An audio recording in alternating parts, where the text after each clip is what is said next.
fato de estar dentro de uma empresa familiar tradicional, onde era praticamente inimaginável um executivo gay conseguir jogar postos dentro da organização. Não fazia parte da narrativa. Não tem padrão. Não é que você consegue pegar ali CEOs de 65 empresas e falar, não, aqui ó, eu consigo identificar o que cada um deles fez para chegar onde chegou. Quando chegou num determinado momento da minha vida, eu comecei a questionar qual que eram os meus limites e qual era o meu potencial. Eu comecei a aprender com isso de que eu só atingiria o meu potencial como executivo se eu fosse completo como pessoa. Ser respeitado por quem eu era e não me esconder. Porque o que você quer dizer é que até então você... Eu escondia, não eu mentia. escondia. Eu escondia totalmente. Eu seguia a cartilha hétero-cis. Como é que a gente cria ferramentas para que todos sejam suas melhores versões, tendo uma rede de apoio que não dependa só delas mesmas? Está começando mais um Wall Street Cast, direto de Nova York, aqui no nosso estúdio na Times Square. Sejam todos muito bem-vindos. Eu sou Bruno Corano, obrigado pela audiência e pelo carinho de sempre. Se você ainda não segue o canal, agora é a hora. Não esqueça de acionar o sininho. Se quiser antecipar e já deixar seu like também é uma boa. E para quem quiser me acompanhar nas redes sociais, eu sou bem ativo no Instagram, @Bruno Corano.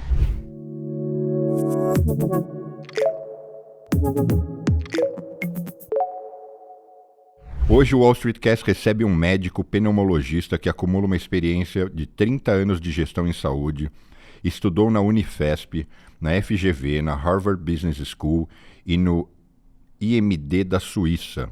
Ele já foi CEO da Amil e vice-presidente da DASA, fundador, sócio-investidor e consultor de diversas empresas de saúde. Hoje é presidente do Conselho Administrativo da rede OneCare e CSO da startup... eu nem sei o que é CSO. O que é CSO? Chief Strategy Officer. Ah, tá. Eu tô... Nessas horas que a gente vê que ele tá meio fossilizado, né? CSO da startup Galileu. Seja muito bem-vindo, Sérgio Ricardo Santos. Obrigado por estar aqui com vocês. Uma honra te receber. A sua própria apresentação mostra que seu currículo é monstro. Vai ter um monte de coisa aí que eu vou querer explorar. Boa. Eu vou ler, Danilo, mas eu acho que nem precisaria. Já sou carne de vaca, né? Também está presente o amigo, gestor de fundos, engenheiro, formado pela USP, MBA em Finanças e Economia pela Columbia Business School, sócio fundador da Rational Investment Methodology, cadeira cativa no Wall Street Cast, Danilo Santiago. Muito bem. Vamos lá, mais uma vez aqui, obrigado. Vamos embora. Sérgio, o barato de podcast aqui é um bate-papo, né? Sim. Então, o quanto a gente te sabatinar aqui, fica à vontade para devolver e questionar também, assim. Boa. Não se sinta entrevistado. Acho que me entreviste se você quiser, entreviste o Danilo. Boa. Você estudou na Unifesp, tremenda instituição para quem quer ser médico, né? E como foi a sua... Embora a gente vai falar um pouco sobre tomada de decisão, rapidamente fala um pouco sobre a sua carreira, desde a época de formação e como é que o que você fez da vida. Legal. Bom, eu tinha dentro dentro das perspectivas, né, de casa, né, então eu tinha poucas opções, muito poucas opções durante a minha infância. Eu sou filho de pais muito simples.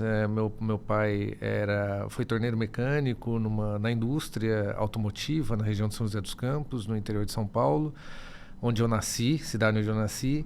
E minha mãe vem de uma carreira acadêmica, mas como professora, né, na área de ciências e biologia. E ali naquele universo, o que mais me interessava eram as questões da inovação que o meu pai me apresentava dentro de uma indústria onde ele era ferramenteiro, trabalhava ali na linha de produção, no chão de fábrica, mas ele me levava para a indústria, eu via aquele cenário, eu achava encantador. E aí, por outro lado, eu via o lado da minha mãe, onde tinha a questão da biologia, das ciências, e eu gostava. Mas eram essas as perspectivas.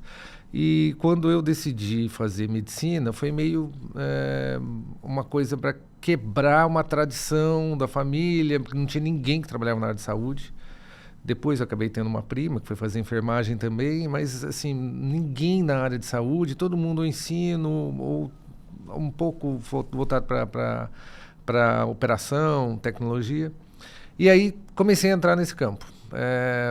Fui para a faculdade, fiz faculdade em Londrina, no Paraná, na Universidade Estadual de Londrina. Então você era bom aluno. Então, houve um grande desafio aí, porque eu só podia entrar em faculdade pública. Se eu não entrasse em faculdade pública, eu não ia faria. pagar. Não ia conseguir pagar. Não tinha como. Então, eu tinha que me testar, conseguir passar em alguma faculdade pública. E aí, quando eu entrei em Londrina, foi num momento onde eu estava testando e treinando e sabendo que eu ia ter que fazer cursinho para conseguir entrar numa faculdade muito concorrida. E a prova de Londrina era no meio do ano. E aí eu falei assim, puxa, vamos testar para treinar, né? E eu passei na faculdade. Quando eu passei na faculdade, eu falei assim, bom, a partir de ontem, Londrina é a minha cidade favorita no universo e vamos para lá. E no final das contas se tornou. E é uma cidade muito legal mesmo. Uma maravilhosa cidade. E assim, eu acabei encontrando uma comunidade muito receptiva para alunos de fora, professores incríveis, e acabei conhecendo muita gente legal e depois completei a faculdade. Já sabia desde o primeiro dia que eu queria fazer pneumologia. Foi uma dessas coisas assim, um dia antes eu não sabia, mas no primeiro dia de aula a gente chegou no campus de anatomia e a professora de anatomia falou, olha, nós vamos ter aqui um trabalho no final da disciplina, vocês vão ter que falar sobre um órgão especificamente, mas e no detalhe, vocês vão ter que avançar muito no detalhe. E durante o curso de anatomia vocês vão escolher. Ela falou, alguém já tem alguma escolha? Eu levantei a mão e falei assim, eu quero pulmões. E eu não sei por que eu fiz essa decisão, mas ao longo da minha carreira eu fui me apaixonando pelo tema. E depois tive a oportunidade de estudar fora, fui fazer alguns cursos, eu fiz parte da minha formação como estagiário no Royal Brompton Hospital em Londres. Nessa época também consegui, cara de pau, né, assim, total, o reitor da universidade, que acabou se tornando um grande amigo, ele tinha estudado em Londres, daí eu falei assim, e você consegue uma bolsa para mim lá, assim, consegue um curso para mim lá, e ele conseguiu, assim. Então foi essas coisas que a gente faz, que hoje se a gente pensar duas vezes, a gente talvez pensaria duas vezes antes de fazer de novo. Mas essas coisas foram acontecendo. E aí elas foram acontecendo, eu fui para em São Paulo, depois disso, fazer residência em São Paulo, fiz no Hospital do Servidor Estadual em São Paulo. Foi uma experiência maravilhosa também. E depois fui complementar a formação fazendo pós na Escola Paulista de Medicina, onde eu acabei dando aula e ficando lá na Escola Paulista de Medicina. Contato com a vida acadêmica, a produção científica, trabalhando como investigador para pesquisa, foi muito legal. E só depois que a minha carreira foi derivar para outras coisas, mas até os 30 e poucos anos de idade, 32, 34 anos de idade, uma carreira muito focada em assistência, né, ser médico, e com um foco muito grande também em academia, né? Então, trabalhando na Escola Paulista e em outras instituições de ensino também, na Universidade de Santa Amaro, também antigo OSEC, como professor. Então, foi muito voltado para isso. Depois que eu fui derivar para a área administrativa, mas nesse início de carreira, e a minha especialidade era pneumologia, eu trabalhava quase que exclusivamente com tabagismo. Então, meu foco era ajudar pessoas a parar de fumar, entender o momento delas, às vezes prepará-las para o momento em que elas desejariam parar de fumar, e outras vezes era realmente fazendo a intervenção para ajudar as pessoas a pararem de fumar. Você já fumou? Eu fumei durante a faculdade. Mas para tirar um barato? É quase, assim, é uma pilantrice, assim. Eu achava até difícil parar de fumar, né? Assim, eu testava, começava a fumar e daí falava assim, puxa, nossa, eu não vou conseguir parar, né? Pilantra total, coisa assim. Foi super fácil parar de fumar e foram tentativas. Eu nunca fui fumante regular, contínuo, mas eu dei sorte, porque eu tentei. E aí, como é que você migrou para o universo corporativo? Olha, eu estava trabalhando como médico pneumologista dentro de uma unidade assistencial que era da AMIL. Né? Então, aquelas coisas loucas de médico, né? Tinha 8 empregos simultâneos, entre plantões, empregos fixos, consultório, pronto-socorro, e dava aula. Então, assim, nessas loucuras, eu fui parar num ambulatório da AMIL, Assistência Médica, que era, naquela época, já era a maior operadora de saúde do país. Não, nessa época ainda não era, mas era quase. E já era uma das grandes. Quem que era maior? Eu acho que a Medial era maior, que eu lembro. Tá. Eu não lembro qual era a maior nessa época, mas a Medial era maior. Com certeza. Porque depois teve o evento da compra da Medial pela AMIL, da aquisição, e eu estava dentro da AMIL nessa época, e a gente dizia, né, a gente está comprando uma empresa que é maior que a nossa. A gente vai se tornar a maior do país, mas a gente está comprando uma empresa que é maior que a nossa. fusão M&A de uma empresa maior do que a sua é sempre muito complexo, né? E tem muita gente que diz até hoje que esse foi um dos passos mais arriscados que a empresa deu durante toda a sua história, né? Bom, então nessa época eu tinha grande, eu estava trabalhando como médico pneumologista dentro de uma unidade e o gestor da unidade, o Walter Furlan, grande amigo até hoje, ele falou assim: Sérgio, você não toparia participar de algumas atividades administrativas aqui dentro, gerenciais junto comigo, e vamos te treinando, eu acho que você vai gostar. E foi assim. E aí eu comecei a aprender. A primeira atividade foi uma atividade de acreditação, ou seja, a gente passar por um processo de validação das atividades da unidade por um organismo externo, né? Foi a primeira unidade ambulatorial acreditada pela Joint Commission International, que era uma acreditadora, né? Ou seja, uma empresa especializada em avaliar processos de terceiros e dizer se eles estavam condizentes com as melhores práticas ou não dentro da área de saúde. Foi a primeira vez que uma unidade ambulatorial fora dos Estados Unidos foi acreditada pela Joint Commission International. Então, para a gente era um grande desafio, né? Poxa, as unidades que recebem o selo de certificação estão todas nos Estados Unidos. Vamos criar a primeira fora dos Estados Unidos. E a gente passou por todo o processo, durou quase 2 anos o processo. Mas foi um aprendizado ótimo, porque trabalhar com qualidade e segurança te traz muito, te educa muito sobre a importância de desenho de processos e como é que você desenha processos para garantir qualidade e segurança entregue para o paciente em todos os casos, né? E não eventualmente, mas para todos os casos. Então é sempre um desafio. E foi ali, o desafio foi grande, foi um desafio bom. Ter sido essa primeira unidade certificada fora dos Estados Unidos para a gente foi uma referência e deu uma exposição muito grande. E aí eu comecei a galgar posições dentro da carreira administrativa, dentro da operadora de saúde. Muito voltada à assistência no início, né? Unidades de atendimento. Então, aí fui me tornar gerente das unidades ambulatoriais, unidades de consultórios, depois unidades hospitalares junto, depois responsável pela rede toda de atendimento. E daí depois sim eu pulei para o lado da operadora em si, daí fui trabalhar em área comercial, fui Chief Growth Officer, né? O CGO, essas siglas de sopa de letrinhas que a gente tem hoje. Aí depois fui gestor da área comercial, fui passar para a área de tecnologia. E até esqueci de comentar, a área de tecnologia fez muito sentido ali, porque antes da formação médica eu fiz curso técnico em informática industrial, então eu trabalhava com automação de esteiras em chão de fábrica.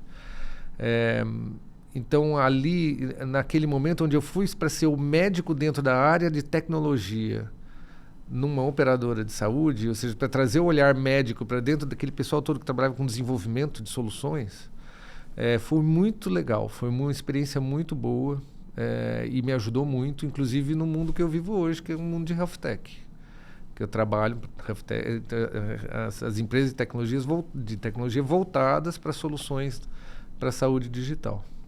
E aí você foi subindo na estrutura até se tornar CEO. Isso, foram...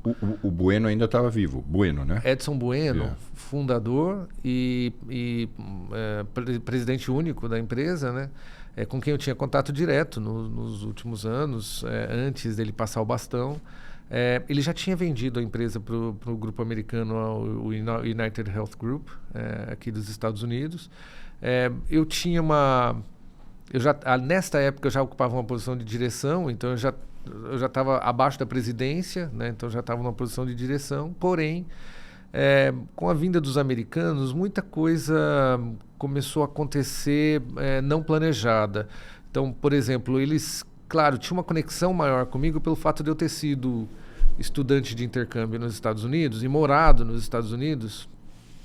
Eu até brinco dizendo que se é que a gente pode considerar que Iowa é Estados Unidos, mas eu morei em Iowa, então em cidade pequenininha, em cidade de 800 habitantes em Iowa, assim, fazendão mesmo, aquela coisa de colheita e gíria típicas daquele miolo, do miolo americano aqui, né?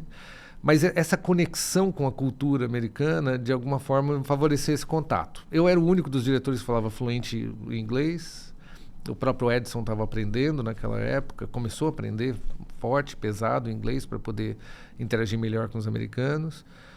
Impressionante, né? Ser uma pessoa que já tinha mais de 70 anos de idade e querendo aprender um idioma para o benefício do negócio.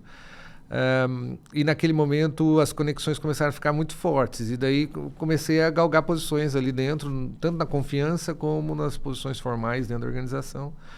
E foi uma experiência boa, porque eu tinha uma circulação boa, mas dentro entre os brasileiros, mas eu era o mais jovem, então não tinha uma expectativa ali de eu me tornar o presidente da empresa, não no curto prazo. E quando os americanos vieram com a proposta, aí o próprio Edison, eu tinha uma amizade com o Edison já há muitos anos, trabalhava na empresa há muito tempo, né? Eu fiquei na empresa ao todo praticamente quase 20 anos. Então, eu conhecia muito bem, e a gente trabalhava no mesmo escritório, né? Sala do lado de sala, e ele abriu o jogo e falou: Sérgio, você não seria meu primeiro nome agora, porque nós estávamos pensando em pessoas mais sêniores para ocupar essa posição. Mas está se tornando natural que seja você. Então, vai acontecer esse movimento. E aí chegou, eu fui CEO, eu lembro do dia quando a liderança americana... a Molly Joseph, ela chegou para mim e falou assim: você quais são o que você entende que na tua visão são as principais lacunas de formação? Eu falei, eu gostaria de complementar a minha formação nas últimas 2 áreas que eu ainda não rodei dentro da empresa. Eu rodei em todas, mas tem 2 áreas que eu não rodei dentro da empresa, que eu queria estar dentro de finanças e eu gostaria de estar dentro do jurídico. Essas 2 áreas eu ainda não rodei. E eu acho que, como médico, eu preciso ter esse complemento. Ela falou: quanto tempo você precisa? Eu falei: eu acho que dá pra gente fazer um intensivão de 6 meses, mas eu acredito que 1 ano ou 2 anos seria o ideal para eu conseguir complementar isso e vendo utilidade para o negócio. Isso era uma quinta-feira. Ela falou: olha, então você tem até segunda para complementar isso aí que falta e para você aprender que a gente sempre tem que ocupar os espaços mesmo estando incompletos para eles. E é natural que seja assim. Então, segunda-feira a gente comunica. Então, foi uma coisa que não era preparada, não era esperada, mas foi naturalmente acontecendo e chegar a essa posição. Nunca sonhei com isso. Nunca teve nos meus planos. Eu não sou aquele... Você não tinha essa ambição? Não tenho não tenho para dar, infelizmente, sou zero nisso. Aquele exemplo, olha, eu construí minha carreira intencionalmente para chegar nisso... É assim que as coisas... eu vou ensinar você a fazer isso, então pega aqui na minha mão, eu vou te ensinar. Sempre foi muito de estar de cabeça aberta para experimentar coisas novas, estar continuamente insatisfeito e aos poucos perceber que tudo é um jogo de confiança. Então, se você é uma pessoa confiável e você constrói bases sólidas, essas coisas vão acontecer. E se você arquitetar sem entregar essa primeira parte, elas não vão acontecer. Então, eu não tenho um exemplo bonito, acadêmico, para compartilhar. Eu acho que o que me fez tudo isso foram os exemplos da vida. Né? Foram coisas entre relações humanas. Mas quando você começou lá atrás, você tinha a vontade de querer vencer, né? Você não queria ser um fudido, um cara que passa, né? Um cara que passa perrengue. Porque no Brasil é assim, né? No Brasil, você dá certo ou você não vai ter uma vida boa. Não, eu até... eu assistindo os últimos programas aqui do Wall Street, eu vi o Pedro Andrade falando que eu nunca quis fazer do outro jeito, mas também não sou um amante dos perrengues, né? Eu não sou um amante compulsivo de perrengue. Não quero viver essa vida de perrengue continuamente, não quer dizer isso. Eu concordo com ele plenamente, né? Quando ele falou isso. Eu também não sou do tipo que tinha uma ambição. Eu quero chegar à posição de CEO, de presidente, não tinha isso. Mas eu não quero deixar de viver nada que eu sonhe. Eu vejo muito isso, né? Eu acompanho na vida profissional, 65 empresas, 67 na verdade, e acompanho todo o top management e a história deles, o possível, né? O que dá para tirar. Mas essa aleatoriedade é super comum. Não tem padrão. Não é que você consegue pegar ali CEOs de 65 empresas e falar: não, aqui ó, eu consigo identificar o que cada um deles fez para chegar onde chegou. Todo mundo apareceu segunda-feira para trabalhar. E são todos trabalhadores, né? Porque se não tiver nem essa parte, não vai acontecer. Mas não é uma coisa que você olha na história deles, tem um planejamento, é uma coisa... Tem muita coisa aleatória que aconteceu, ele estava pronto, muitas vezes nem sempre totalmente preparado. A gente nunca está, né? Não tem como, né? Não tem. Mas são pessoas que foram lá, pegaram o desafio e continuaram e a carreira evoluiu. Isso é super comum.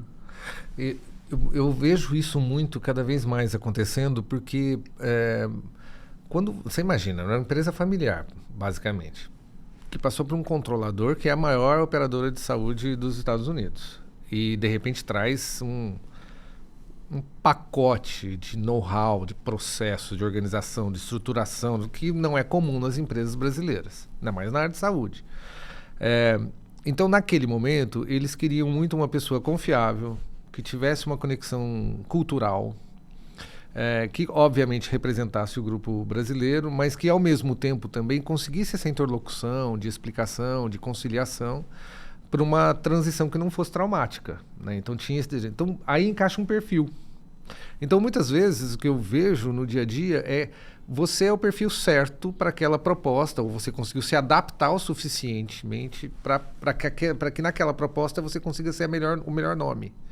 Então, por mais que a gente tenha, às vezes, sorte ou esteja no momento certo, no lugar certo, no tempo certo, a capacidade de você ser adaptável para qualquer contexto e ali para de repente chega um perfil esperado e você ser o meu nome indicado, o melhor nome, faz toda a diferença. E essa capacidade de adaptação, que tem sido muito falada na formação de liderança hoje em dia, ela aconteceu sem eu planejá-la, né? Ela aconteceu eu assim, sempre tentando estar de cabeça aberta para receber essas provocações no dia a dia, né?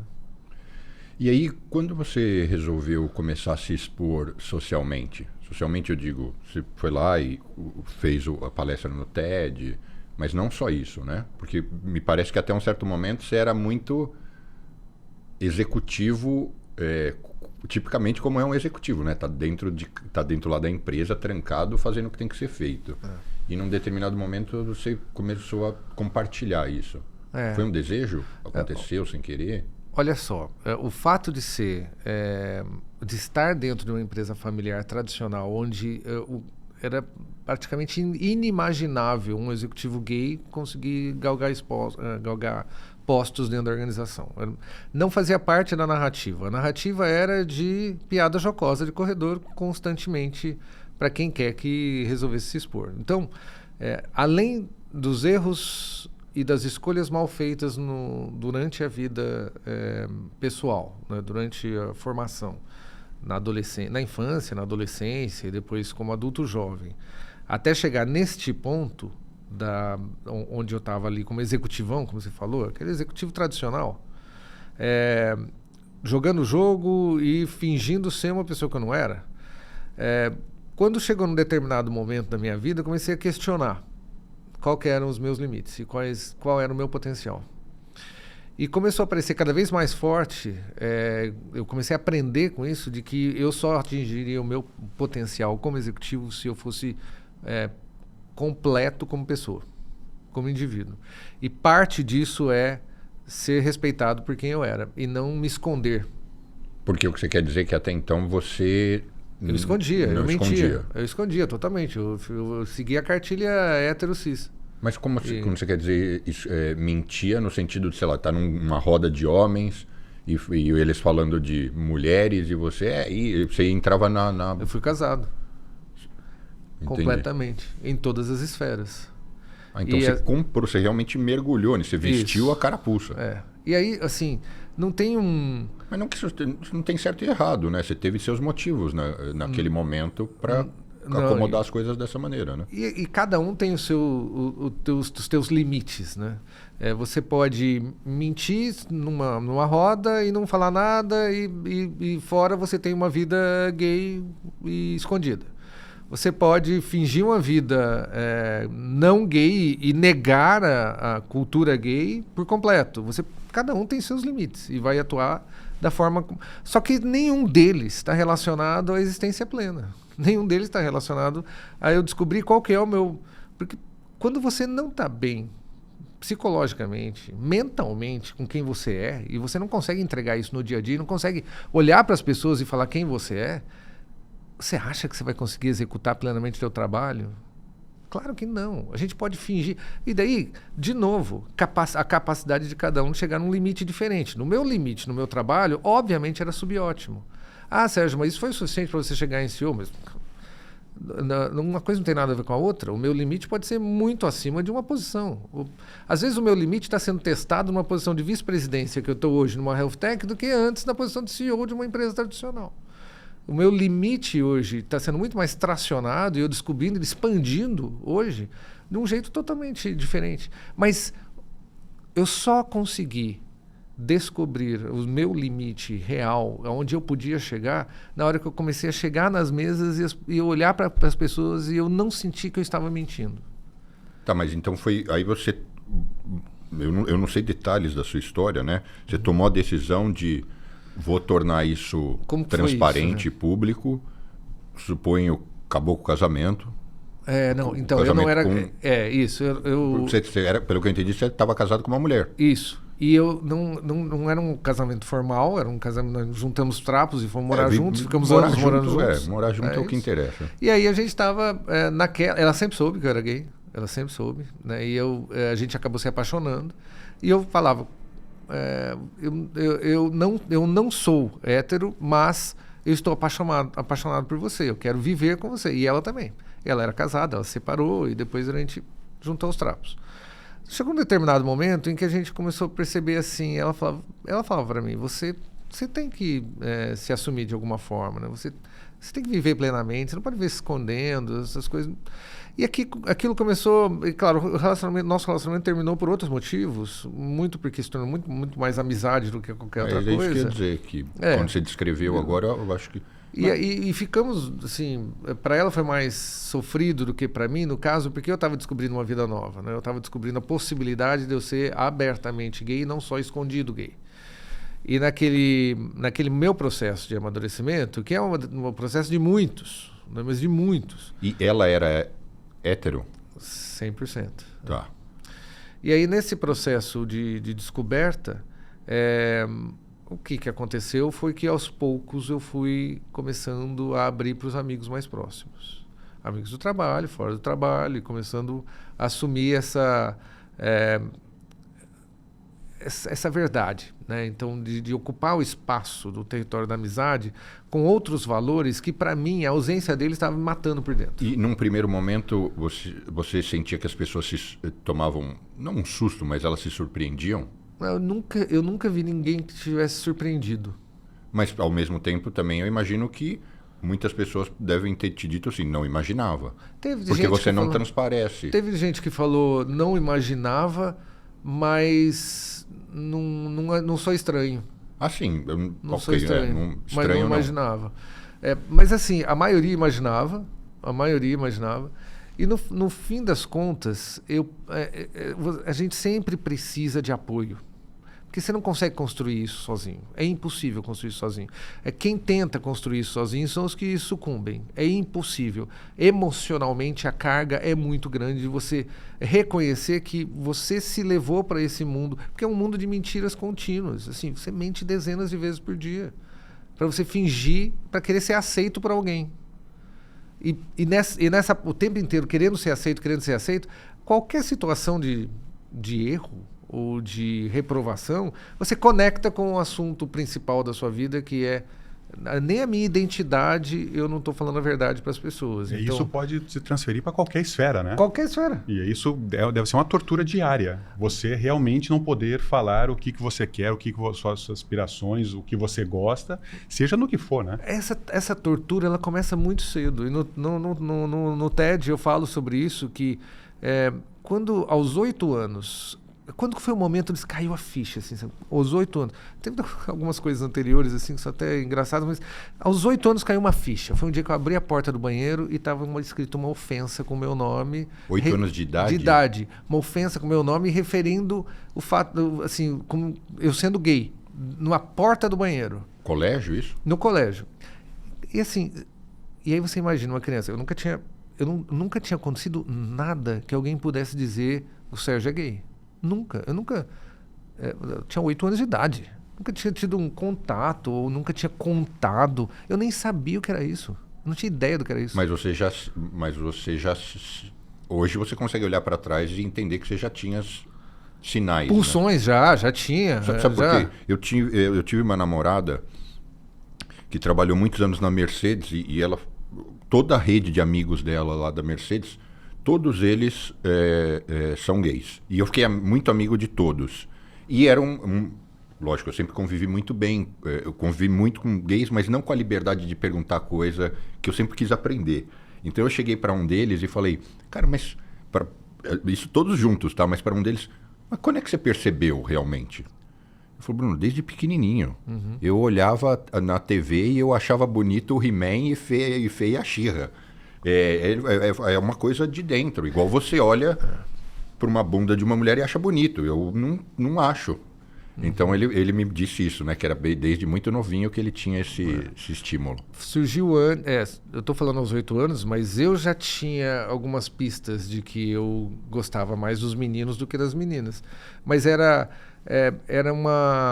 um gostar diferente que eu não sabia interpretar. Mas eu me lembro, por exemplo, olhando um outdoor de propaganda de cueca com um olhar diferente. De um olhar assim, de interesse. Mas não sabia o que era aquilo. É a sexualidade que você ainda não tinha descoberto, né? Que todo aos mundo vai 8 descobrir anos, para frente. Né? Mas daí, e a gente estava falando sobre esses momentos de punição e de angústia que a gente passa todos os dias. Eles começaram muito, muito cedo, né? Então, durante a formação, durante a vida inteira, esses momentos, essas microagressões, elas acontecem várias vezes por dia. Todos os dias. E aí você vai passando... naquele momento, é claro que eu tinha que me defender disso, né? Eu não sabia. Então, eu tinha sempre uma fantasia de poder dar uma surra nos ofensores, ou quem viesse ofender. Surra física? Física. Eu tinha essa fantasia de descer o cacete, sabe? Assim, desculpa o palavrão. Mas, assim, e aí, essa era a fantasia que me estimulava, que um dia eu ia poder responder a essa altura. Mas é óbvio que mentalmente, psicologicamente, essa fantasia não ocupava esse espaço, porque eu imaginava, ela não vai se realizar, então como é que eu vou... e eu também não consegui racionalizar nesse ponto que eu racionalizo agora, né?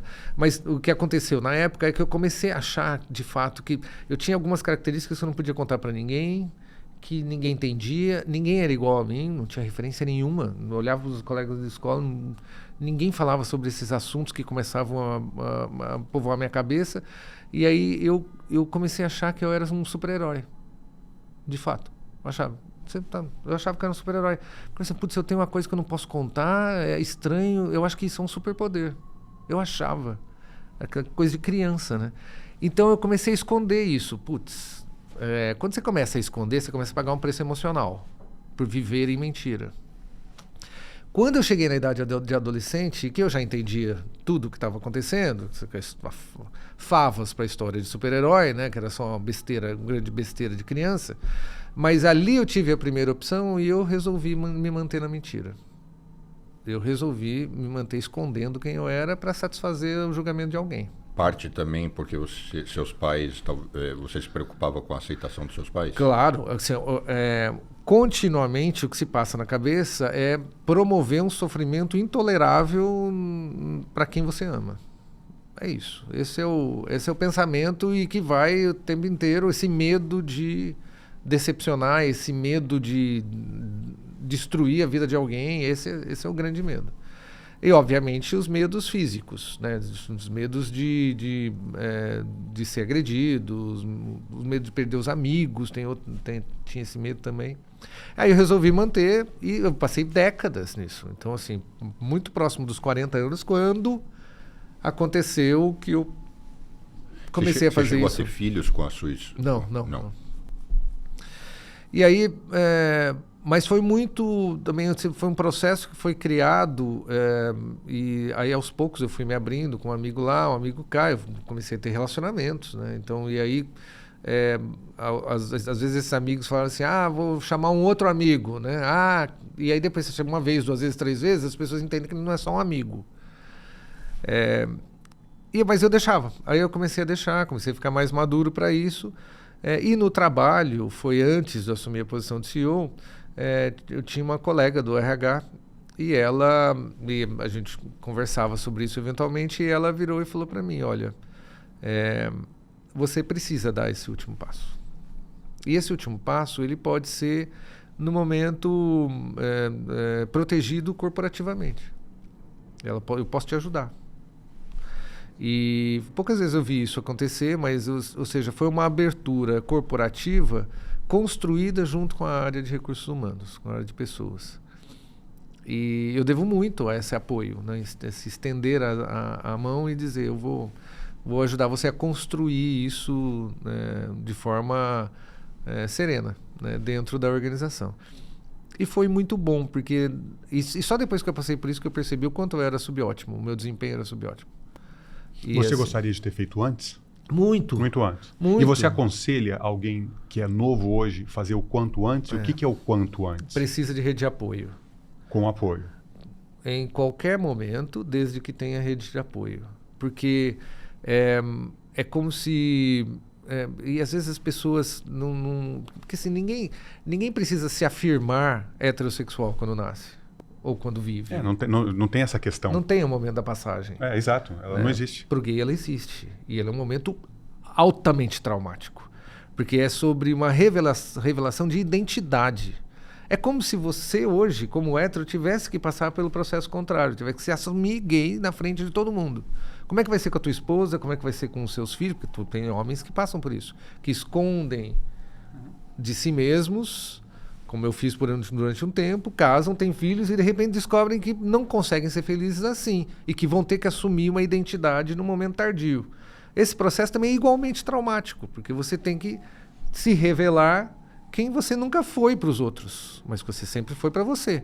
Mas para os outros você nunca foi aquela pessoa. E até quebrar uma relação, né? Talvez você já esteja casado muitas com filhos, vezes, isso causa seus estresse. filhos vão te negar, tua esposa vai te negar, teus amigos vão achar que você é um canalha, que você enganou muita gente muito tempo. Tudo isso é quebra de perspectiva de quem você é, ou de que você fingiu ser, e que você, para passar a ser quem você é, de uma maneira aberta e poder viver plenamente.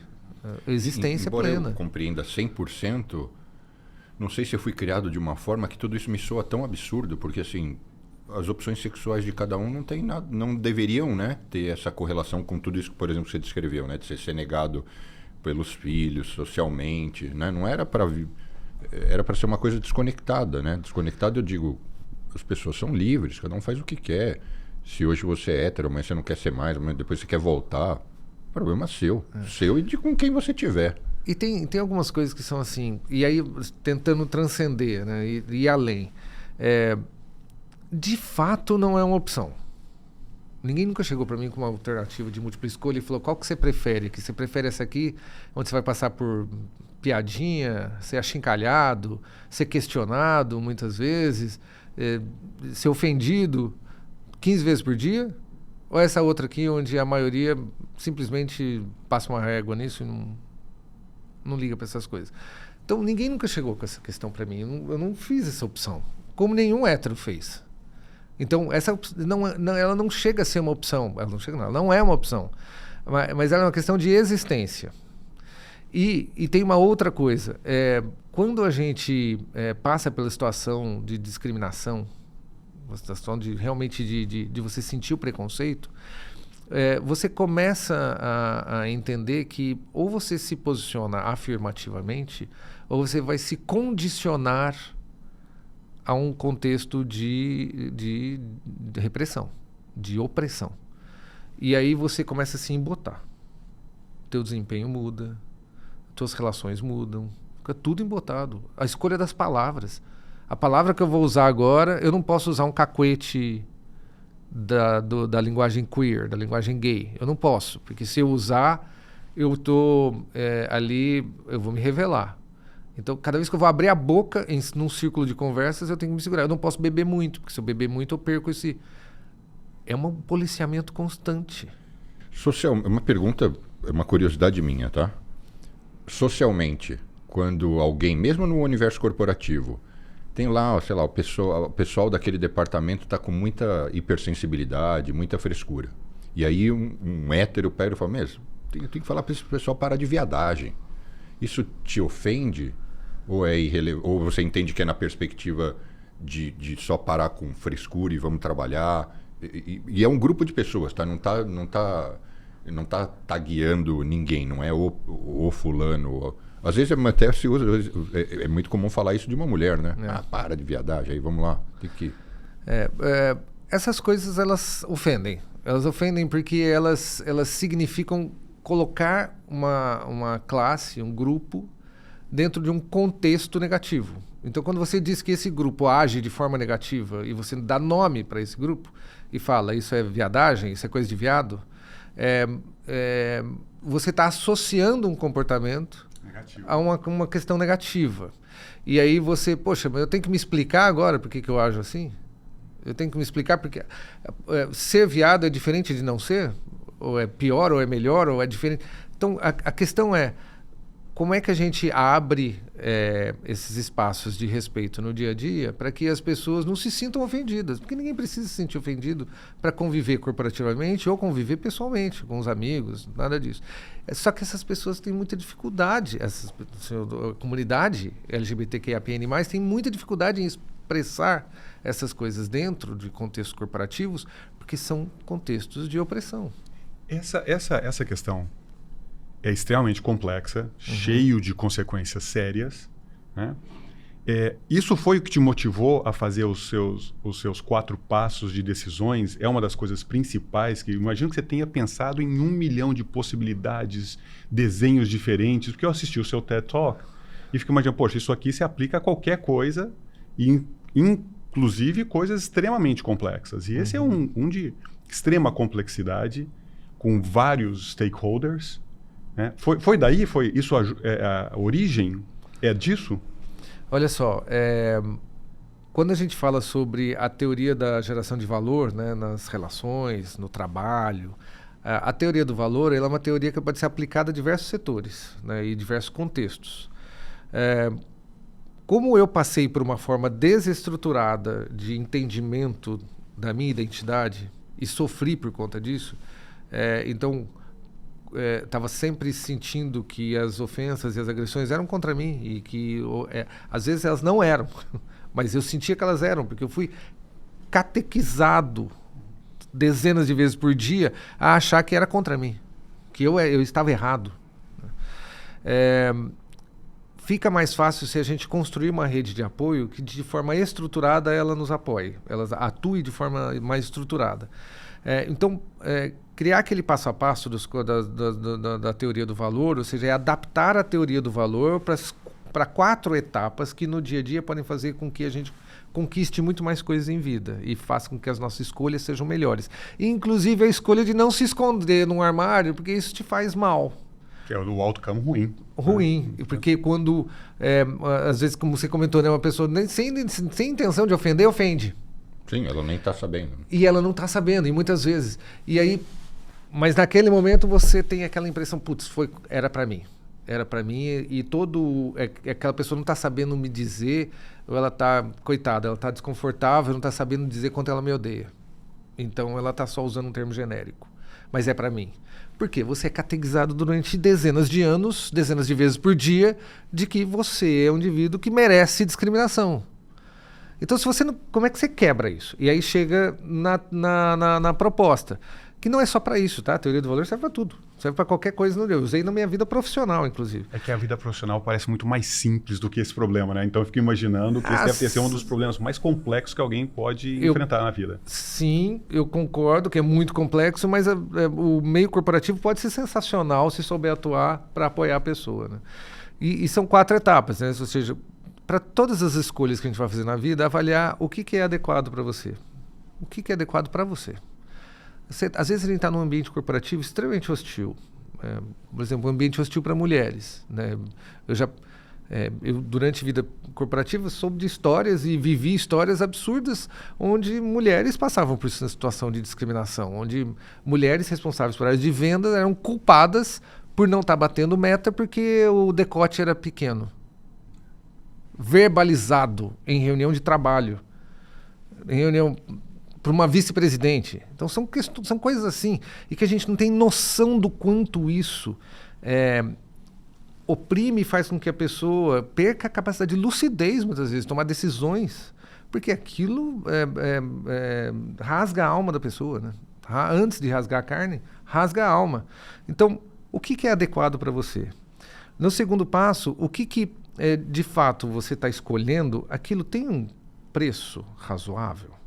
O preço que aquilo não é só dinheiro, preço de tempo, de emoção que vai te consumir. A escolha que você está fazendo no dia a dia, ela tem um preço que está condizente com o retorno que vai apresentar, que é o conceito da eficiência, né, que é muito importante a gente trazer. A gente não está falando sobre redução de custos. Mas às vezes é natural que o preço seja alto. Você, quando teve que sair de casa e ir para Londrina para cursar medicina... Baita preço. Baita preço. Mas era um preço que você estava ali praticamente... Vamos pôr um filtro no que eu vou falar, mas você estava assim, ganhando a vida, né? Pôs a vida Sim. numa direção de agora as coisas... Bom, vou sair de lá médico, pô. E a oportunidade de construir uma identidade nova num lugar onde ninguém me conhecia. Sim. Olha que legal. Que é um benefício marginal naquilo. Só que eu não consegui. Mas eu poderia ter conseguido. Já naquele momento. Naquele momento. Mas eu não tinha estrutura emocional para conseguir. Não consegui. Por que eu fiz esse comentário? Porque hoje o que mais eu vejo e me incomoda é que um monte de gente quer um monte de coisa, mas ninguém quer pagar o preço. Uhum. Isso tem uma incoerência, né? Porque não tem jeito. Se você quer virar o Phelps, você não vai conseguir nadar 1 horinha por dia e é leve. O cara nadava 7 horas por dia, Sim. durante 7 dias, durante 20 anos. Como é que você vai ser melhor que o Phelps? Mas as pessoas não. Elas querem os atalhos, elas querem dinheiro fácil, sucesso fácil, eles querem tudo fácil, querem tudo no atalho. Eu acho que tem uma oportunidade muito grande da gente descobrir tantos Phelps que hoje em dia nunca puderam acessar uma piscina e que a gente tem que garantir esse acesso, mas não é simplesmente entregar nada de mão beijada e dizer, vamos fazer o seguinte, eu vou te dar 2 segundos a menos no teu tempo final e aí você vai ser o Phelps. Não é sobre isso, né? Porque realmente é o que você falou, tem muito sangue, suor e lágrimas, não tem cara de glamour, né? Só tem cara de sangue, suor e lágrimas. Essa é a história, é assim que a gente faz. Mas, por outro lado, também tem uma questão da gente enxergar os Phelps que nunca tiveram acesso a uma piscina e que a gente agora tem que trabalhar para ter esse impacto social que faz com que as pessoas possam ser suas melhores versões, né? Essa é uma responsabilidade nossa, na nossa mão, é da liderança. É a liderança que faz isso, é a liderança hoje que está no meio privado e que consegue promover um projeto social que tem impacto na descoberta de novos talentos e dá oportunidade para as pessoas florescerem. E daí, se elas vão chegar nos melhores colégios, isso vai ser consequência de um processo construído durante a infância delas, durante a adolescência delas, e que dá esse apoio. É o apoio. Esse apoio para que elas floresçam sendo quem elas são, quem elas querem ser. É aquilo que você comentou no começo. Você pode ser quem você quiser, mas você vai ter que, num determinado momento, ter uma rede de apoio para que questões brutais, né, são brutais mesmo, são carnais, como a existência identitária, se expressem bem para que a pessoa floresça no meio corporativo. Ou fora do meio corporativo, mas que ela floresça durante a sua vida. Porque o importante disso tudo que a gente está falando é a jornada. Se uma pessoa não tem chance nenhuma na vida, ela pode esbravejar, dizer, eu quero, ela não vai conseguir. Porque Mas a chance quem cria parte não é a própria pessoa? Parte mas não o todo. Por exemplo, se a gente coloca... A sua história, na verdade, me prova isso. Você criou as suas chances. Mas não foi por causa disso. Eu acho que eu teria que estar lá para isso, e óbvio que se eu não quisesse eu não ia ter conseguido. É óbvio que de algum momento eu quis ganhar espaço, eu quis entregar resultado, eu quis me orgulhar dos resultados que eu entregava, e isso foi um mecanismo que eu podia dominar, mas tinha um grupo de outros mecanismos que eu não dominava. Por exemplo, se eu não tivesse essa questão pacificada ali dentro, era uma empresa americana, a empresa americana praticamente escancarou, ele falou, olha, você é melhor para nós se você contar a verdade, se você falar a verdade. É bom para todos. Então, de alguma forma, houve uma pessoa que esticou a mão e falou assim, olha, vem cá que eu te ajudo a construir uma narrativa e a gente vai executar isso e vai ser bom para você e vai ser bom para a empresa. Mas, ao mesmo lado, teve rede de apoio da minha família, teve rede de apoio de pessoas dos meus amigos que não me abandonaram nesse processo e teve os que foram embora. Agora, quando eu vejo, eu sou um cara super privilegiado. Eu sou articulado e tem uma galera que não é articulada. Como é que essas pessoas vão viver? E o sucesso para elas não vai ser chegar numa posição de CEO. Até porque eu até mesmo me questiono se isso é sucesso para mim. Né? Então, a questão é como é que a gente cria ferramentas para que todos sejam suas melhores versões, independente da posição, do cargo, etc., do sucesso que elas querem para elas. Tendo uma rede de apoio que não dependa só delas mesmas, porque se depender só delas, a gente vai ter 50 exemplos para dar. Mas a gente precisaria estar tendo 10 bilhões de exemplos no planeta para dar. Mas aí onde está, como você vincula a correlação com essa sua defesa do processo decisório? Uhum. Então, assim, eu falei sobre as duas primeiras etapas, elas são etapas mais... a primeira delas é avaliar o que é adequado e a segunda, o que é mais eficiente, né? Se o preço que está sendo pago é um preço condizente com o retorno que está sendo obtido, se a gente tem uma relação de eficiência nisso. E quando a gente fala sobre relação de eficiência, ela não é exclusivamente sobre redução de custos, nós não estamos falando sobre isso, porque a redução de custos pouco gera valor, inclusive na vida pessoal ou na vida acadêmica ou na vida corporativa. Mas a possibilidade aqui também é da gente avançar sobre outras duas coisas que estão mais relacionadas a isso que você está perguntando, que é a questão de aquilo que a tua decisão que você está tomando, ela gera experiências únicas na sua vida, ou seja, ela respeita quem você é, essa tua decisão, ela leva em consideração todas as etapas necessárias para que você atinja os seus sonhos. Essas experiências em torno da sua decisão, elas são fundamentais e a gente geralmente não leva em consideração quando a gente vai tomar uma decisão. A gente acha que a gente pode pagar qualquer preço, ou que a gente deve fazer qualquer coisa para chegar no sonho. E muitas vezes esse qualquer coisa ou qualquer preço não cabem na minha experiência de sucesso. Que é muito particular de cada um. Muito. Total. Muito. Tá. E aí a gente tem a quarta etapa da análise, que é o que a gente chama de desfecho. Né? Então, eu tenho medidas objetivas de que essas opções que eu tenho aqui, alguma delas tem retornos práticos, objetivos, que me mostrem que isso realmente entrega o que eu quero. Então eu vou explorar dentro das opções que eu tenho em vida quais são as evidências numéricas, fatuais, contextuais que me mostram isso. Sim, eu tenho mais chance de chegar onde eu quero chegar indo para aquela opção e não para aquela opção. Isso também é outra coisa muito difícil durante a vida. Então, quando eu vou escolher um mecânico, qual é o mecânico que tem evidências que vai resolver o meu problema objetivamente e que sabe resolver aquele meu problema. Mas aquela escolha daquele mecânico vai ser eficiente? O preço que ele cobra para aquele retorno é bom? A experiência vai ser única? Eu espero numa sala, como eu esperei aqui, numa sala legal, um ambiente confortável, eu vou ter... A experiência é única, o carro vai sair super bem consertado depois, é incrível. Ele ainda me pergunta qual que é a minha opinião sobre o serviço dele. Né? Então, você começa a ter uma experiência sensacional. Aquilo era adequado para você?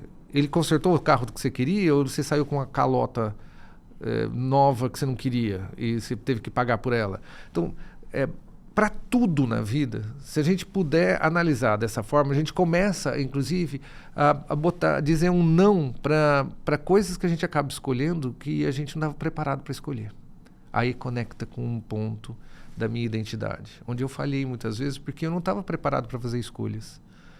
Quando eu achei que eu era um super-herói quando criança e quando adolescente eu tive a chance de quebrar aquela construção pueril, né? Até bonitinha, de criança, mas que não me levava a lugar nenhum, eu cometi um grande erro na minha vida, que foi decidir continuar mentindo, escondendo, porque eu achava que a minha vida ia ser mais fácil daquele jeito. Mas quem não toma decisões erradas, né? Todo mundo. Todo mundo toma. Todo mundo toma. Mas o que vale é tomar mais decisões certas do que erradas.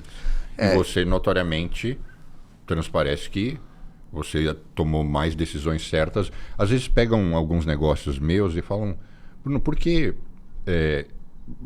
esses tantos negócios que você está envolvido dão certo? Eu falo, porque eu, de uma certa forma, eu devo tomar mais decisões certas do que erradas. Mas é que vocês também não veem todos os que deram, os negócios que faliram, né? É isso. Selection bias, né? A gente só vê quem teve sucesso e todo mundo que morreu no meio do caminho você não vê, por definição. O meu cemitério de fracassos só eu conheço. Eu vivia muito isso na época que eu falava, eu tentava convencer as pessoas com método a parar de fumar, né? As pessoas falavam, mas putz, tem um fulano lá que tem 80 anos e fuma, é meu parente. Quando você dizia, olha, vai estragar sua saúde. E aí o médico tem que falar o quê nessa hora? Olha, mas os de 80 que fumaram a vida inteira e morreram 60 não estão aí para você ver. Então, selection bias. Selection bias. Então, você não consegue ver os fracassos, né? E ao não ver os fracassos e as histórias ruins, você está vendo as exceções boas e está usando elas como justificativa para dizer foi fácil, né? É tranquilo, fica tranquilo, não vou parar de fumar, ou fica tranquilo, vai dar tudo certo. Não é assim. Deu muita coisa errada no meio do processo. Eu vou deixar vocês, parece que o Danilo ia falar, eu tenho um negócio que é uma coisa bem profunda aqui que eu vou jogar na mesa já. O que você ia falar, né? Não, eu ia falar que o desafio, no entanto, de fazer todas essas fases é que é muito difícil quantificar o custo de uma coisa dessa, né? A experiência, se você vai conseguir fazer realmente aquilo, porque aquilo pode ser muito difícil, muito mais difícil do que você imaginou, né? E se no final os benefícios foram aquilo tudo mesmo, né? Ou seja, quantificar ex ante, né? Ou seja, antes de acontecer, é difícil. Às vezes até você, depois de ter feito alguma coisa, também já não consegue quantificar. Então, mas o template está ali, né? Extremamente útil e deveria ser aplicado. Eu acho que o grande problema não é se vai dar certo ou não vai. Nós estamos falando de razão de chances aqui, né? Então, a chance maior é que dê, mas não tem garantia, né? Só não tem garantia. A grande oportunidade seja talvez a gente condicionar as pessoas e apoiar as pessoas nesse processo onde as escolhas sejam etapas quase que metodologicamente a favor do indivíduo, porque sem o método muitas vezes a escolha ela está contra o indivíduo, porque por intuição exclusivamente, sem evidências, sem aprendizado, sem lógica, e muitas vezes só baseado na intuição, o que não faz mal a ninguém ter intuição, mas só a intuição também não é garantia, é menos garantia. Faz com que as escolhas das pessoas sejam muito ruins, na média. A gente tende a fazer escolhas que não necessariamente foram escolhas com algum embasamento, né? E a gente pode ter algum embasamento, mas a gente tem que se testar. E muitas vezes, na busca de ter o embasamento, a gente não vai ter todas as respostas. Com certeza. Sabe que uma das poucas coisas que eu guardei de material do meu MBA, que eu tenho até hoje, é uma apostila de um professor, que o nome da classe era Managerial Decision Making. Então, decisões gerenciais. Tinha coisa que eram papers que ele tinha escrito, às vezes com outro professor, ou coletâneas de coisas que ele sabia que funcionavam. E uma delas é uma versão bem mais simples dos seus 4 passos, mas era simplesmente para você, qualquer coisa, decisão que você for tomar, que você escolha pelo menos 2, 3, 4 opções diferentes de fazer aquilo e listar aquilo de forma bem clara, o que é custos e benefícios, porque de vez em quando você, só por listar, você fala, não, mas espera, a opção C é pior em tudo versus a opção A. Mais custos e menos benefícios. Pô, já mata isso aqui, já tira aquilo.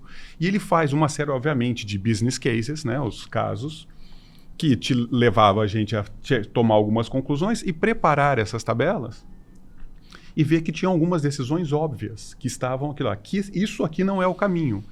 Então, acho que uma parte excelente eu adoro o processo, tá? Eu acho que o Bruno me trouxe aqui, falei, deixa eu pegar o cara mais sistemático que eu conheço e vou trazer aqui, tudo o que eu faço é processo.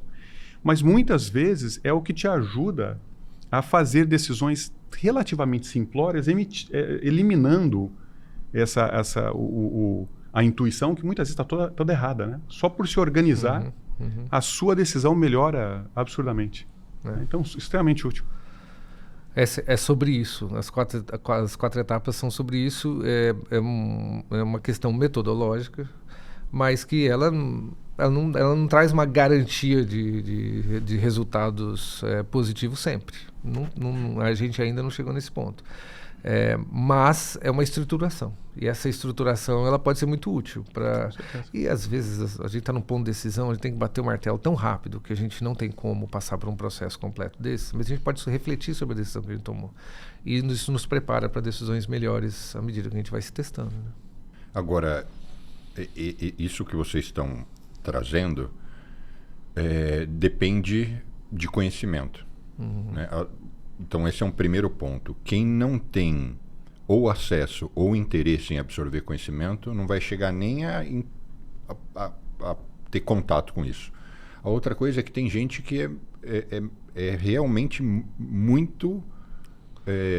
não sei se a expressão é muito emocional, mas quando você junta desconhecimento com uma pessoa muito emotiva, muitas delas tomam decisões erradas uma atrás da outra. Eu cruzo com um monte. A gente não cria os seres humanos para a vida em si. Né? A gente cria para papéis que eles podem ocupar.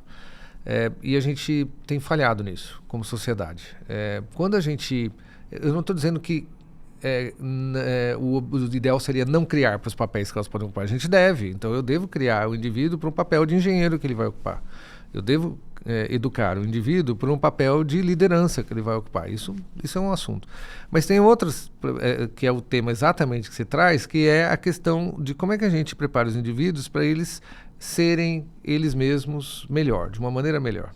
Até essas pessoas que, de alguma forma, não estruturam decisões e são impulsivas, intuitivas e que não conseguem organizar cenários para ter escolhas mais saudáveis para elas, para a vida delas, né, mais próximas do sucesso que elas imaginam para elas mesmas, elas podem, de alguma forma, passar por esses processos. Né? Na marra, ou então durante a infância e a adolescência, com reflexões melhores e mais... Porque qual que é o grande problema disso tudo? Nós estamos falando de pessoas que muitas vezes têm contextos familiares que não foram favoráveis para que elas fossem pessoas estruturadas que pudessem fazer melhores escolhas. Às vezes elas não tiveram não tiveram oportunidade de estar em ambientes onde as reflexões eram trazidas. E aí elas não aprenderam, né? Então não passaram pelo método, né? Então não conseguiram ter a aquisição do método, porque não adianta também só expor o método, a pessoa tem que adquirir, ela tem que passar pelo processo cognitivo, né? Transformar a informação em conhecimento. Então na hora que eu consigo educar a pessoa para isso, eu consigo, mesmo essas pessoas, eu consigo colocá-las em outro patamar de escolha, para fazer escolhas melhores.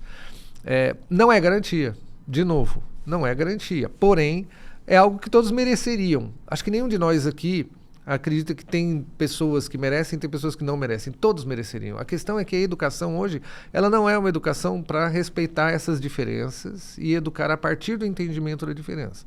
Como é que a gente faz educação hoje em dia? A gente pega um pacote de conteúdo e a gente administra o conteúdo. Ou seja, a gente não considera a equidade. A equidade é eu entender quem é que tem essas dificuldades que você apontou, que não é uma pessoa estruturada por natureza, não é uma pessoa que faz escolhas comparando e refletindo sobre experiências de vida. Não, são pessoas intuitivas, impulsivas. Essas pessoas precisam de um entendimento de como a educação vai se comportar diferente. A educação não pode ser igual para todos. A educação ela tem não só educar a criança ou o adolescente, eu estou falando de educar dentro de uma corporação.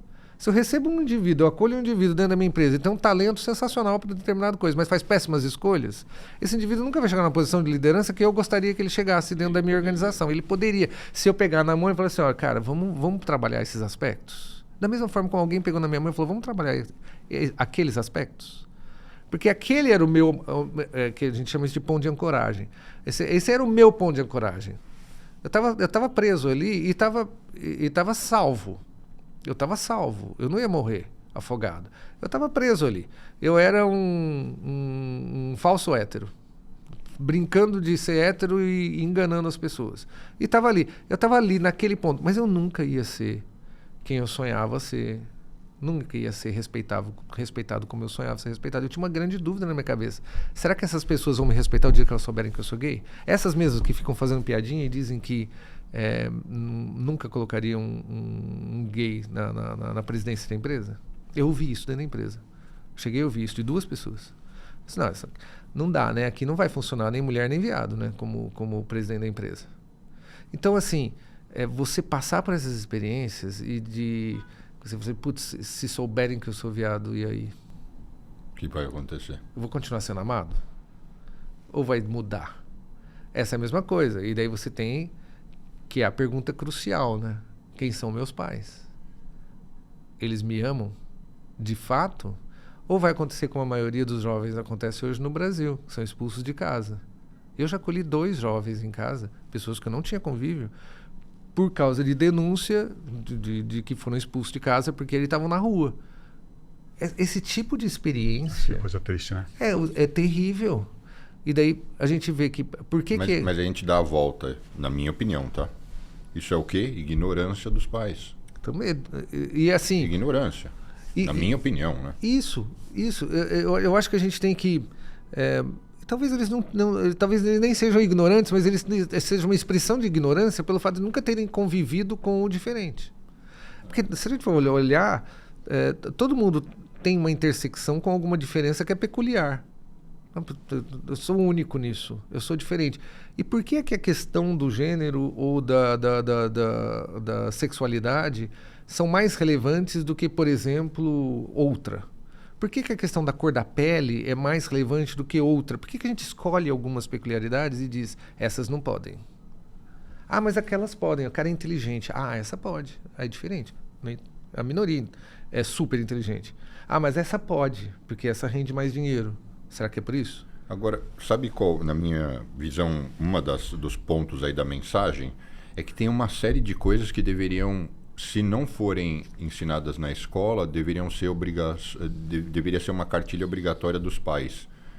A escola não ensina você a lidar com o dinheiro, e todo mundo, a não ser que você vá morar numa tribo, você vai lidar com dinheiro. Perfeito. Não ensina você a lidar com as suas emoções, não ensina você, de uma forma realmente consistente, se comunicar, não ensina você a comer.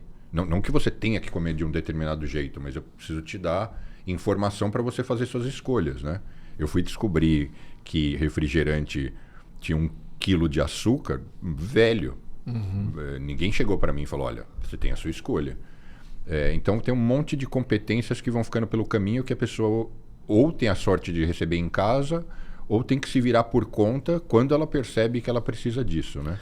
Ninguém ensina como fazer escolhas, ninguém ensina como ser liderança, ninguém ensina... Aliás, a gente até deixou de ensinar o que é ético e o que não é ético, né? Quando a gente cancelou o ensino disso nas escolas públicas.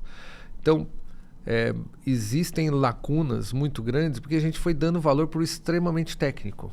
E não só no Brasil, aqui é muito parecido. Muito parecido. Né? Agora, por outro lado, e isso eu acho que é uma questão desse momento que a gente está vivendo, né? Olha o que a gente está fazendo aqui.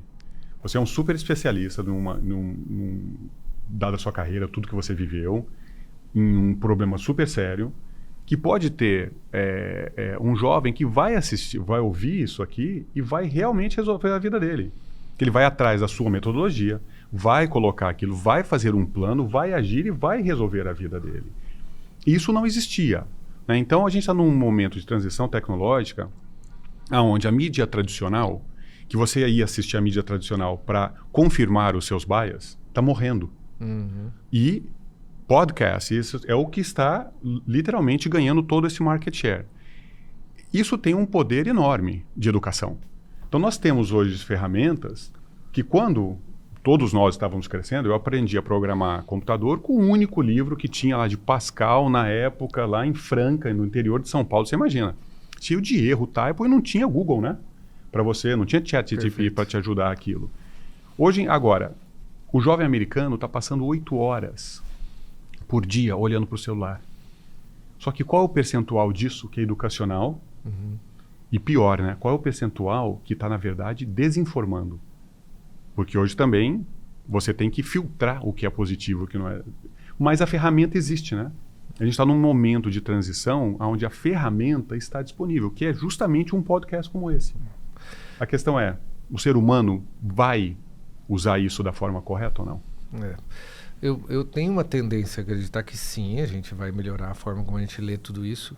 Eu acho que o cerne de tudo isso que a gente está falando, tanto para as questões pessoais como as questões corporativas, o que a gente está dizendo é o seguinte: o que é importante, é mais importante, é o contrário do que a gente imaginou nas últimas décadas e no último século. O importante não é você ser especialista num tema até o último fio de cabelo desse tema. Não é isso que vai construir uma sociedade melhor.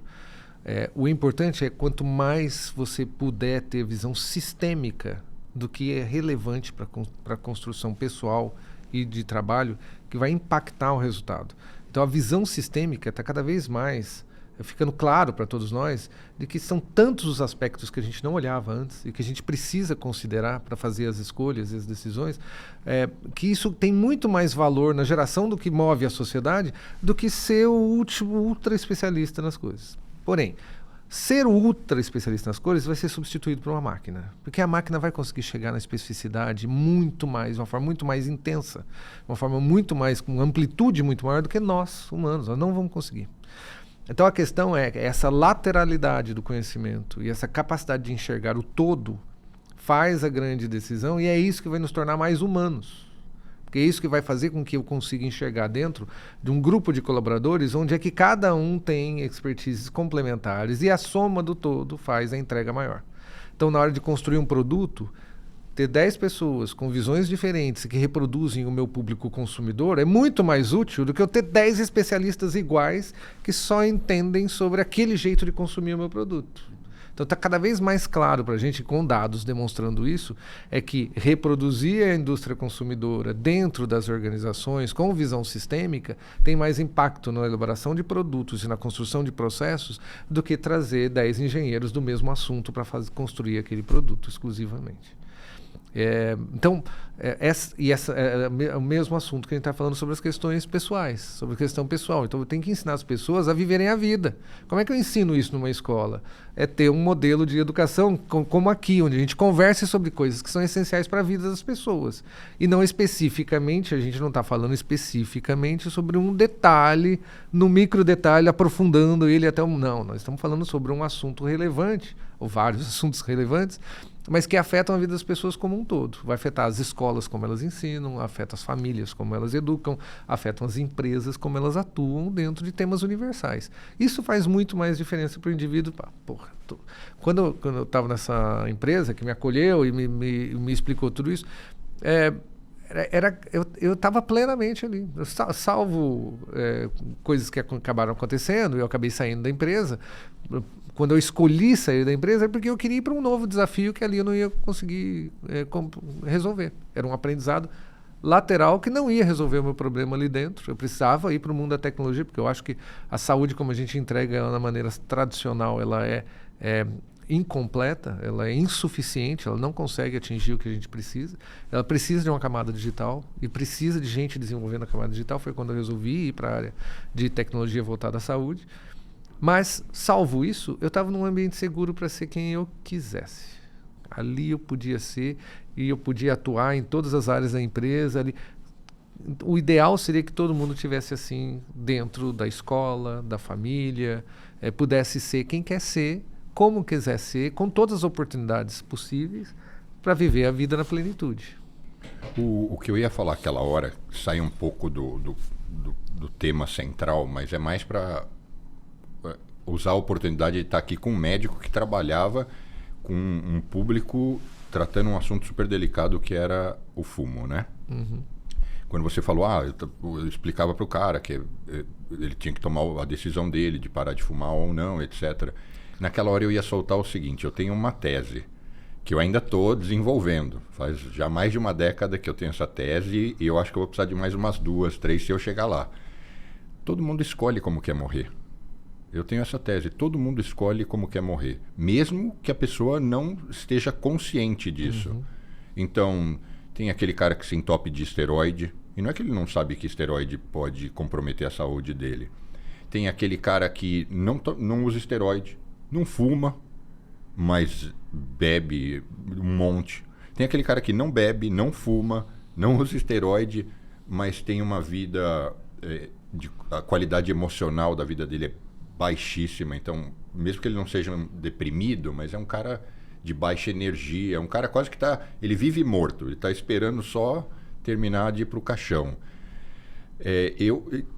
Deve existir uma microfração das pessoas que talvez não errem consciente ou inconscientemente, mas eu tenho essa tese que todo mundo escolhe como quer morrer. Eu corria de moto.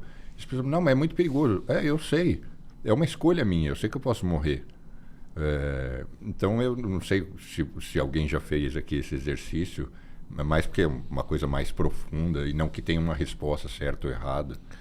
Eu acho que aliás, bem legal o ponto. Eu nunca tinha refletido sobre ele, mas assim, pensando com a boca aqui, falando contigo, eu quero acreditar que de alguma forma você ou todos nós, quando a gente escolhe como quer morrer, a gente está passando pelas etapas de decisão.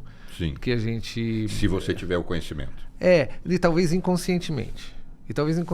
Eu esteja passando por uma forma talvez precária, mas eu tô avaliando se o preço daquilo é condizente com o que eu quero pagar, se o retorno que eu espero obter com aquilo é bom, se a experiência vai ser única na minha vida, se de fato a gente consegue fazer com que aquilo seja adequado para o meu contexto. De uma forma inconsciente, nós estamos passando por esse processo de escolha. A gente está, às vezes, muito precário, às vezes muito sofisticado, mas a gente está passando por esse processo de escolha. E nesse processo de escolha, para você, andar de moto caiu como algo único. E por isso que é pessoal. Porque para mim talvez não seja único. Eu não sei andar de moto. Então para mim não seja único. Mas olha como foi transformador na sua vida. E com o passar do tempo as coisas mudam, né? Porque hoje eu não correria mais. Depois de 17 anos, eu não quero isso para mim. Não quero mais. E a gente cada vez mais a gente percebe, né, o quanto existe uma riqueza para ser descoberta. Né? E quantas pessoas hoje podem passar pelas mesmas experiências que nós passamos. Hoje as pessoas perguntam, Sérgio, você seria CEO de novo? Né? Depois de ter... Eu fui CEO em 2 empresas. Uma levando do zero até liderança de mercado e a outra fazendo um turnaround. Que foi esse caso que eu citei hoje, ajudando a passar por um processo de resultados terríveis e ir para um resultado positivo e daí falando muito obrigado, agora eu vou seguir novas coisas. E depois disso eu venho ocupando posições de C-level, mas nunca mais de CEO. Não quero parecer presunçoso aqui, mas assim, já recebi ofertas e já disse não para todas e vou continuar dizendo não para todas, porque eu entendo que essa é uma experiência válida para muitas pessoas. Ela é muito importante para muitas pessoas. Ela transforma a vida de muitas pessoas. E o sonho de chegar até lá também transforma a vida de várias pessoas. Mas eu não descobri nela a essência do que faz um indivíduo feliz. O que eu acho que faz e que eu busco, todos nós buscamos, né? Essa felicidade é a possibilidade de você fazer as pessoas serem quem elas sonham ser. Isso, para mim, é aonde está escondido essa felicidade. Se eu faço ou não escolha também de morte, de como eu quero morrer, eu vou passar a refletir sobre isso agora. Eu já consigo pensar em algumas coisas que eu faço que podem ser o caminho aí dessa resposta. Mas o que eu diria para você é que o que nos alimenta vivos, apesar dessas escolhas, é que essas mesmas escolhas que vão nos matar, muitas vezes são as escolhas onde está a nossa felicidade plena. Exatamente. Que nos fazem viver. Por isso eu não quis falar de uma forma crítica ou condenando, é só um exercício mesmo. Eu por um tempo achava que eu era pleno sendo CEO de uma empresa e depois de um tempo eu percebi, isso está me matando. Então agora eu não vou fazer mais. Agora eu vou fazer por uma outra perspectiva, apoiando os CEOs, que são geralmente caras sensacionais de trabalhar, ultra complexos. Então vou apoiar ali, vou ajudá-los a construir uma outra narrativa, uma outra perspectiva, mas sempre tentando trazer essa perspectiva de que hoje faz mais sentido para mim, que é a questão de como é que eu apoio as pessoas a serem a melhor versão delas, do jeito que elas quiserem. Do jeito que elas quiserem ser, fazendo essa rede de apoio, tentando fazer essa rede de apoio se multiplicar. Sejam gays ou não sejam gays, não é sobre isso, é sobre o todo, sobre a visão sistêmica. Como é que a gente faz isso para que todos sejam as melhores versões deles? A sociedade vai ser do caralho se a gente conseguir fazer com que todas as pessoas sejam plenas. Onde as pessoas podem acompanhar seu trabalho, publicações? Onde você é ativo? Olha só, hoje minha maior atividade está dentro do LinkedIn, onde eu falo sobre essas questões, a questão do respeito, né, às pessoas, de qualquer caráter, né, respeito, e as questões de formação de liderança. Eu falo sempre muito para a área de saúde porque é a minha vida, né? A minha vida é cuidar da saúde das pessoas, então eu gosto disso. É um tema que eu gosto. Mas eu sempre tento trazer para uma universalidade que possa ser aplicado para qualquer setor, né? E eu faço isso dentro do canal do LinkedIn hoje, o canal onde eu estou mais ativo. E quando você volta para Nova York? Não tenho previsão. Não tenho previsão agora. Eu vim aqui por um outro convite e é a quarta vez que eu venho a Nova York. Mas as duas primeiras foram por atividades corporativas. Onde fica a sede da United Health? Em Minneapolis, Minnesota.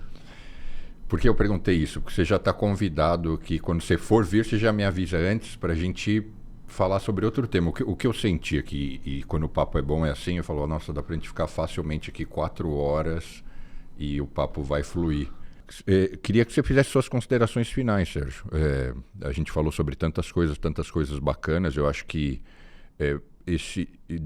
a gente vai tomar um cuidado em como publicar esse vídeo, no sentido de que se ele pode ser muito inspirador para alguns perfis de pessoas, né? Que tem que estão que querem entender mais sobre esse tema. Legal. Eu gostaria de comentar o seguinte, eu acho que a gente tem que ocupar alguns espaços.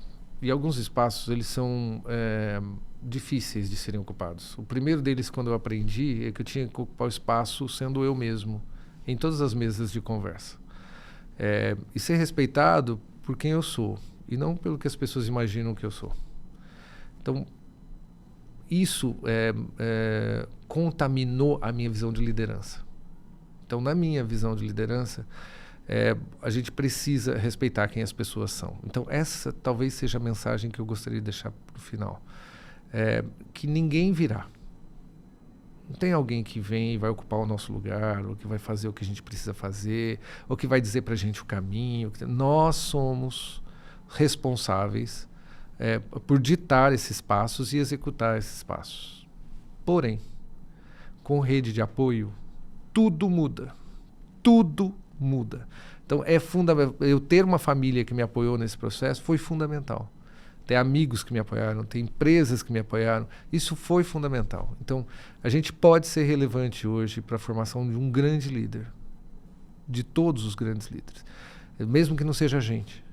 Mas pode ser alguém que está do nosso lado. Isso encaixa com uma outra coisa que eu sempre falo muito. Não é a única, mas é uma coisa que eu defendo muito. As pessoas querem ser compreendidas, né? Não só ouvidas. Elas querem... Eu posso não concordar com você sobre alguma coisa, mas eu te compreendo. É isso. As pessoas querem ser compreendidas, né? Faz parte da nossa existência, né? A gente tem que existir sabendo que as outras pessoas entendem, né? Assim, e estão ali e apoiam. Isso é muito importante. Muitíssimo obrigado. Eu que agradeço. E Danilo, obrigado. Como sempre, um prazer. Acho que foi um aprendizado enorme. E aconselho quem não assistiu o seu TED Talk a assisti-lo, ver os 4 passos, entender como eles funcionam, que isso pode ser fundamental para ajudar alguém. E eu vou deixar aqui também, além, lógico, o convite para você voltar, Sérgio, uma sugestão para você assistir uma live que eu fiz com 3 especialistas em felicidade. Eu fui para a live achando assim, mais uma live de terça-feira. Foi um papo monstro, sensacional. Muito bom. Infelizmente, essas pessoas não estão em Nova York, senão já teria feito um podcast. Eu subi esse episódio também no YouTube, senão não dá para achar, né? Porque no Instagram não dá para achar. É difícil. E eu acho que depois eu quero até ouvir, se você assistir, quero ouvir o que você achou. Legal. Porque eu mesmo saí impressionado, dizendo, nossa, que live é essa? Os três monstros ali, foi muito bacana o papo. Muito bom, muito bom. Então, muitíssimo obrigado pela visita e te espero aqui de novo para a gente falar sobre outro tema, ou eventualmente em São Paulo a gente se cruza e grava um podcast lá, alguma outra coisa. E obrigado a você também que nos acompanhou até aqui. Se você ainda não segue o canal, não esqueça de ativar o sininho. Não deixe de dar o seu like. Para quem quiser me acompanhar nas outras redes, @Bruno Corano, e a gente se vê semana que vem. Obrigado.